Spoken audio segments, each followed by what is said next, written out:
महापुरुष जब जब इस धरा पर आए, उन्होंने जीव के कल्याणार्थ काम किया, छोटा बड़ा नहीं देखा, जाति का कोई ख्याल नहीं किया, किसी स्थान का या कोई रंग भेद नहीं किया, क्योंकि ये चीज हमने संसारियों ने बनाई है, जाति पाति हमने बनाई, क्षेत्र हमने बांटे, रंग भेद हमने पैदा किया और उसके कारण समाज में वर्ण हो गए।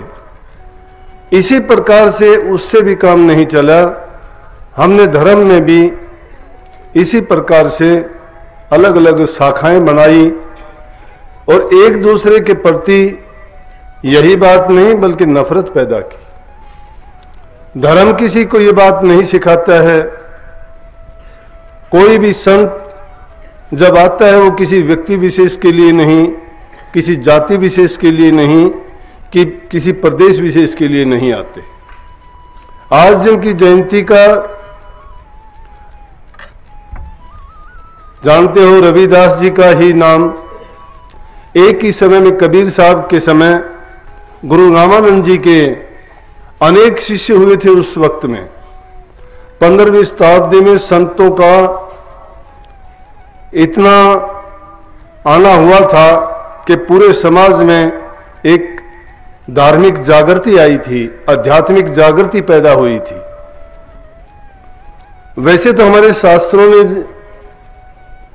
ये बात लिखी है कि जब जब धर्म की हानि होती है, अन्याय और जुल्म बढ़ते हैं, तो धर्म एक नया रूप लेके परमात्मा ऐसे धर्म की या ऐसे एक रास्ता दिखाने वाले संत को, महापुरुष को, युग पुरुष को पैदा करती है, जो जीवों के भ्रमों को मिटा के, अज्ञान को दूर करके उनमें एक नई जागृति लाके उसके मनुष्य जीवन के महत्व को समझा के और उनका इस कालजाल से पीछा छुटवाती है, अधर्म के रास्ते से हटा के धर्म के रास्ते पे चलाती है। जाति भेद नहीं रखते वो, क्योंकि धर्म में कोई जाति नहीं। हम जब पैदा हुए थे किसी जाति में पैदा किसने किए? इंसानों ने जाति बनाई, एक जगह से आए थे हम, एक ही नाम हमारा था कि जीव। लेकिन जो जो संसार में आए, और यहां संतों ने तो वर्णन उसका बहुत अच्छा किया है कि यहां ये आया ने रचना रची, और उस रचना में इसने जीव को ऐसा भरमा दिया कि ताकि ये अपने निज घर को भूल जाए और इसी संसार को अपना असली घर, इसी को सत्य जान के इसी में जिए और इसी से बाहर न जाना चाहे। उसका उदाहरण हम देखते भी हैं। कोई भी जीव है उस योनि में सुखी नहीं है, जीवन यापन का उसका साधन देखते हैं बुरे से बुरा है, फिर भी वो जीव उसको छोड़ना नहीं चाहता है। जिस भी योनि में है उसमें खुश रहना चाहता है, लेकिन क्यों रहना चाहता है? परंतु इंसान जिसको ज्ञान दी, जिसको बुद्धि दी, समझ दिया, और फिर उस ज्ञान बुद्धि को पाके भी ये अपने जीव के कल्याण की बात नहीं सोचता, तो वो जीव अभागा है। जो सत्संग से, संतों के दर्शन से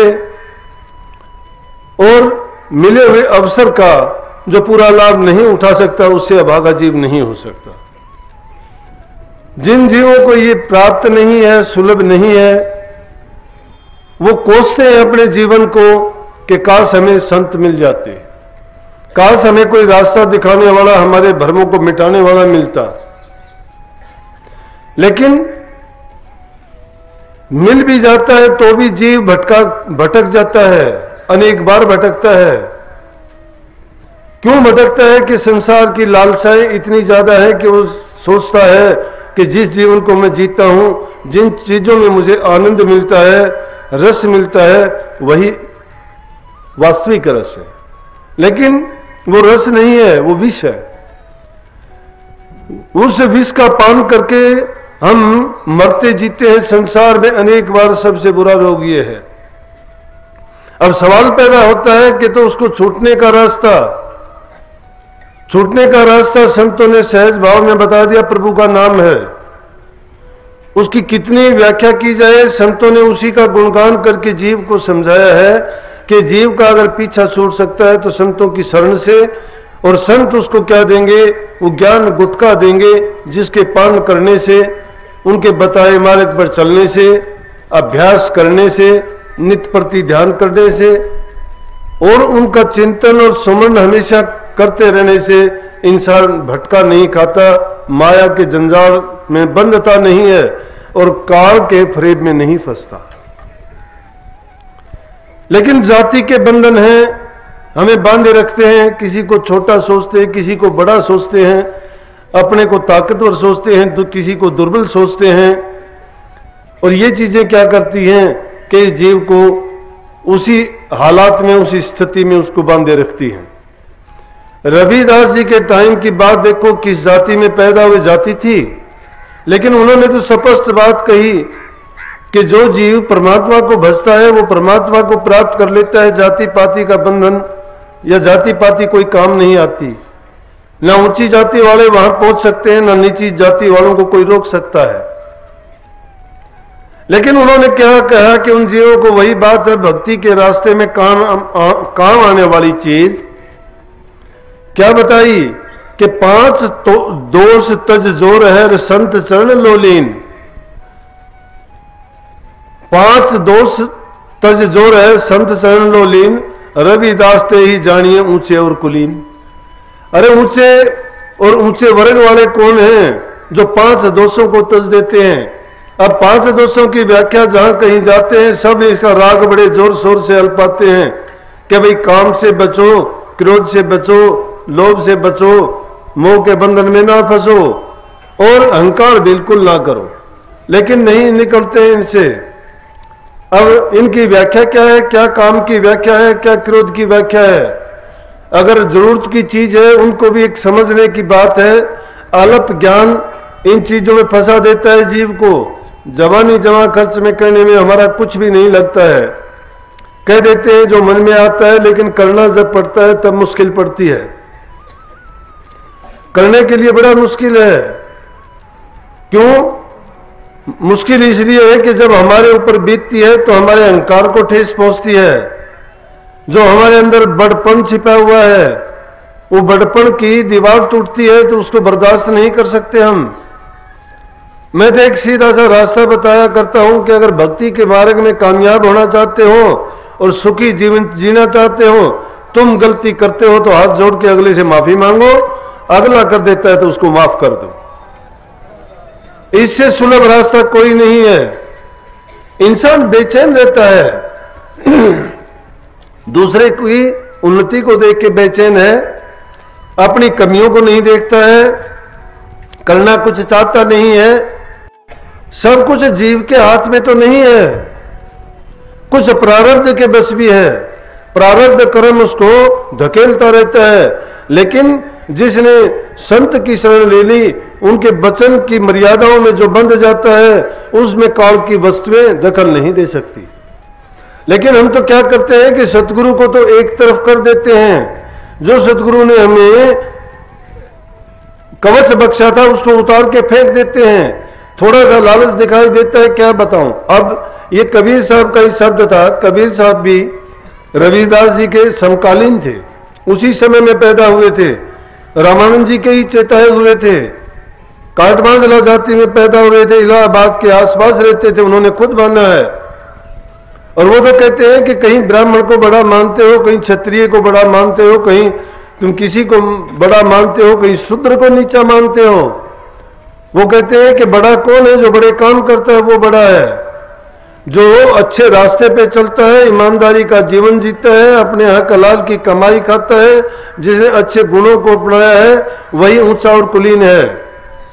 और कहता है रविदास, ब्राह्मण ना पूजिए जो होवे गुणहीन।